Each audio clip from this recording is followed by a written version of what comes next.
ஒரு ராஜா இருந்தார். அவர் ஒரு பெரிய கோயில் கட்டினார். பல ஊர்களிலிருந்து சிற்பிகள்லாம் கொண்டுகிட்டு வந்தார். அழகழகா சிற்பங்களை செய்ய சொன்னார். ஊர்ல உள்ள ஜனங்களும் கோயில் கட்டுறதுக்கு அவங்களால முடிஞ்ச உதவியை செஞ்சாங்க. ராத்திரி பகலா வேலை நடக்குது. கோயில் கொஞ்சம் கொஞ்சமா வசந்துகிட்டே வந்துட்டுது. அந்த ஊர்ல ஒரு வயசான அம்மா இருந்தாங்க. ரொம்ப ஏழை. அவங்களுக்கு மனசுக்குள்ள ஒரு உறுத்தல், இந்த ஊர்ல எல்லாரும் இந்த கோவில் கட்டுறதுக்கு அவங்களால முடிஞ்ச உதவியை பண்ணிட்டு இருக்காங்க, நம்மளால ஒன்றும் பண்ண முடியலையே அப்படின்னு நினைச்சு கவலைப்பட்டாங்க. அவங்களுக்கு மனசு கேட்கல, ஏதாவது செய்யணும் நம்மளால முடிஞ்சது அப்படின்னு யோசனை பண்ணாங்க. நல்ல வெயில் நேரத்துல சிற்பிகள்லாம் ரொம்ப சிரமப்பட்டு சிலை வடிச்சுக்கிட்டு இருக்கிறாங்கல்ல, அவங்களுக்கு அந்த நேரம் தாகம் எடுக்குமே, அதனால சிரமப்பட்டு ஒரு குடத்துல தண்ணி எடுத்துக்கிட்டு அதை இடுப்புல வச்சுக்கிட்டு மெதுவா கொண்டுகிட்டு அங்க போறது அப்படின்னு முடிவு பண்ணிட்டு அந்த அம்மா போச்சு. அங்க போய் வேலை செய்யறவங்களுக்கு தாகம் எடுக்கிற போலாம் ஒரு கோவலையில தண்ணியை எடுத்து கொடுத்துட்டு இருக்கிறது. இப்படியே பண்ண ஆரம்பிச்சுட்டு அந்த அம்மா. ஏதோ அந்த அம்மாவால முடிஞ்ச ஒரு சின்ன உதவி இது. இப்படி கொஞ்சம் கொஞ்சமா வேலை நடந்தது. கோபுரம் வசந்தது, எல்லா வேலையும் முடிஞ்சது. இனிமே கடைசியா கற்ப கிரகத்தின் மேல விமானம் அமைக்க வேண்டியதுதான் பாக்கி. அந்த வேலையும் ஆரம்பமாச்சு.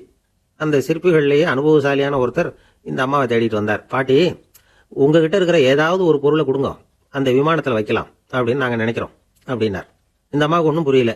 ஏதாவது இருந்தாவில் கொடுக்கலாம், எதுவும் இல்லையே, என்ன பண்றது யோசனை பண்ணாங்க. இதை பாருப்பா, என்கிட்ட என்ன இருக்கு, இந்த வாசப்படியில் கிடக்குது, இந்த கல்லு தான் இருக்குது, வேணும்னா இதை எடுத்துட்டு போங்க அப்படின்னாங்க. உடனே அந்த கல்லை பேத்து எடுத்துட்டு போயிட்டாங்க அவங்க. அங்க போய் பார்த்தா என்ன ஆச்சரியம், அந்த விமானத்து உச்சியில கலசங்களை அமைக்கிறதுக்கான பிரம்ம எந்திரத்தை மூடுற கருங்கல் ஒன்றும் தேவையா இருந்தது. இவங்க எடுத்துட்டு போன கல்லு அதுக்கு ரொம்ப பொருத்தமா அமைஞ்சு போச்சு. ஏதோ அதுக்காகவே அளவெடுத்து செஞ்சது மாதிரி அமைஞ்சுடுது.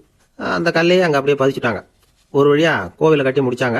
அடுத்தது கும்பாபிஷேகம். அதுவும் ரொம்ப சிறப்பா கோலாகலமா நடந்து முடிஞ்சது. இவ்வளவையும் பார்த்த அந்த ராஜாவுக்கு மனசுக்குள்ள ரொம்ப பெருமையா இருந்தது.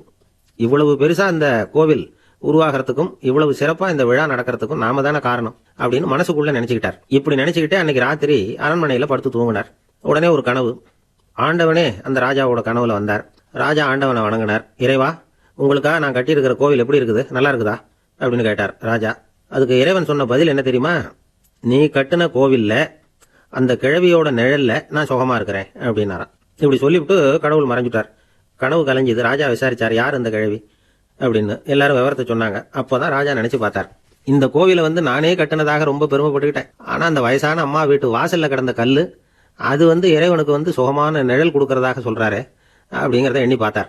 நான்கிற எண்ணம் நழுவி போயிட்டுதான். கோபுரம் எவ்வளவு பெருசுங்கிறது முக்கியம் இல்ல, குணம் எவ்வளவு பெருசுங்கிறது தான் முக்கியம். இந்த காலத்திலயும் ஒரு ஊர்ல ஒரு கோவில் கட்டினாங்க.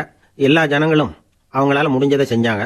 நம்மால் ஒருத்தன் அந்த திருப்பணிக்குழு தலைவரை போய் பார்த்தான். நான் ஏதாவது ஒத்துழைக்கணுமா ஐயா அப்படின்னு ரொம்ப பணிவா கேட்டான். திருப்பணிக்குழு தலைவர் சொன்னார், இதை பார்ப்பா, இந்த கோவில் கட்டி முடிக்கிற வரைக்கும் உன்னுடைய ஒத்துழைப்பு எதுவும் தேவையில்லை. கட்டி முடிச்சு கும்பாபிஷேகம் ஆனதுக்கு அப்புறம் தான் உன்னுடைய ஒத்துழைப்பு ரொம்ப அவசியம் அப்படின்னார்.